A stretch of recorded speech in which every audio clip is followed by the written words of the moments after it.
Hello and welcome to the channel. The Niger Delta Development Commission (NDDC) was established during the Obasanjo administration, but it has sort of been a gold mine for very corrupt politicians and more recently, Abdurrashid Bawa, suspended chairman of the Economic and Financial Crimes Commission (EFCC). Let's dive into the world of how one single agency has been constantly abused by public office holders. Subscribe, like, share, and comment. Thank you. How EFCC sought over NDDC's billions of dollars. The Niger Delta Development Commission (NDDC) is 23 years old. At the time it came out, then-President Olusegun Obasanjo invited all governors of the coastal states to a meeting in Abuja, and the first Niger Delta Development Master Plan was approved. 23 years after, that plan has elapsed and nothing came out of it. The federal government has been interfering with the management of the NDDC, which had been set up as a child of circumstance. At the time its establishment bill was sent for Mr. President's assent, he refused. That led to the first veto in the Fourth Republic. It came from the Niger Delta. Senators from the region vetoed Mr. President and signed it into law. Since then, government has refused to obey the law in full. It is not only government disobeying the law. What about oil companies that are supposed to provide 3% of the operational cost in statutory funding? They are not contributing. What about EFCC that has been collecting NDDC money from oil companies for many years now? Have they released the money to the NDDC? What has happened between NDDC and EFCC? These are the problems we have, otherwise NDDC would have done better. EFCC has not remitted all the statutory contributions they have so far collected from the oil companies to the NDDC. We want Mr. President to call EFCC to order and to also make them refund all the money collected.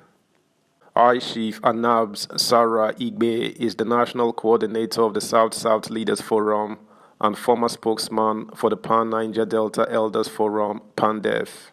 In this interview on the state of the Niger Delta, Sarah Igbe asks President Bola Tinubu to ensure that no matter what happens in the trial of Abdurrashid Bawa, the suspended Economic and Financial Crimes Commission (EFCC) chairman, BAWA, accounts for the Niger Delta Development Commission (NDDC) statutory funds collected by the EFCC under him. He further stated, "We also want oil companies to reconcile their accounts with the NDDC so that we know how much they are yet to contribute so they can remit accordingly. It is not the norm. Under President Buhari, forensic audit came up and NDDC management suspended. Oil companies do not obey the laws.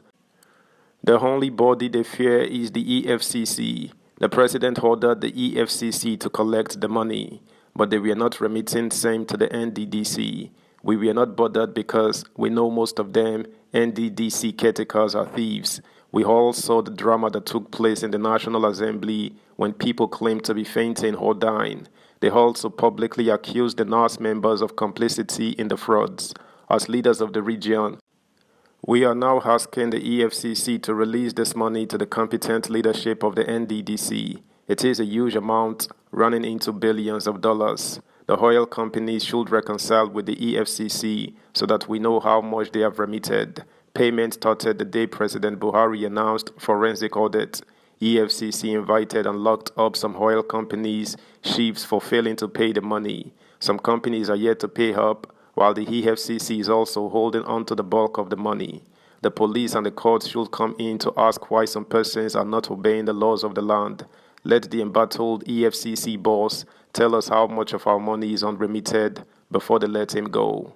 We know the law is not being followed, and we were worried when all the boards, including that of the NDDC, were dissolved. But we were excited when President Tinubu retained the MD of the NDDC and his team. The South-South Leadership Forum, PANDEF, and various ethnic groups came together and thanked Mr. President for retaining this team, Ogbukwu-led caretaker, We are grateful for the retention of this team because the managing director was one of us as an activist in the region. He was Secretary General of the IYC when then President Obasanjo came to Port Harcourt to discuss the NDDC. That was precisely when Asari Dokubo snatched microphone from President Obasanjo and threatened that Niger Delta will boil. The man at the helm of NDDC affairs today knows all the nooks and crannies of the Niger Delta.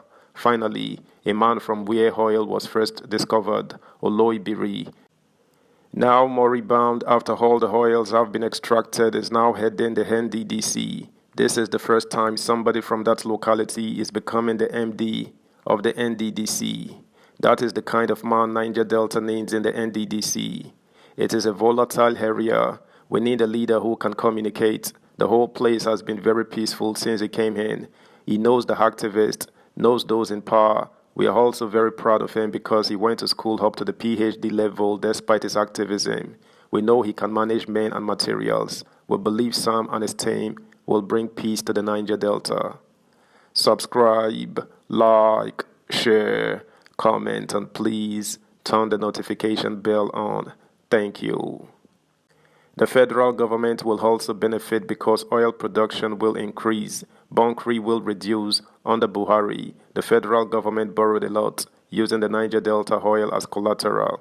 We are not happy. Nigeria has a railway line to the Niger Republic, but we do not have any here. East-West Road is uncompleted after 20 years. We urge Mr. President to shop for someone with required charisma and experience to also handle the amnesty program. He should also fund the Ministry of Niger Delta, same way they fund the Federal Capital Development Authority. If he does that, we will cooperate with him to ensure everywhere is peaceful in the region. The NDDC management is supposed to have a tenure of 4 years, but no one has spent 2 years. We are not happy with the over-interference in NDDC affairs, and we blame the federal government and not the NDDC for the slow pace of development in the Niger Delta. When Ibim Cementari was acting managing director, she was ham-twisted to move funds from NDDC to develop other parts of the country. Our refusal was the cause of our sack. The drama between Godswill Akpabio and Joy Undwe is fresh in our minds. What we expect in NDDC is to set up a proper board and management team for 4 years. If one person is culpable of a crime, single the person out for punishment and replacement, not to outrightly dissolve the board. These are the issues, and we are not happy with these developments. That's the news, guys. Thanks for listening. Until next time, bye.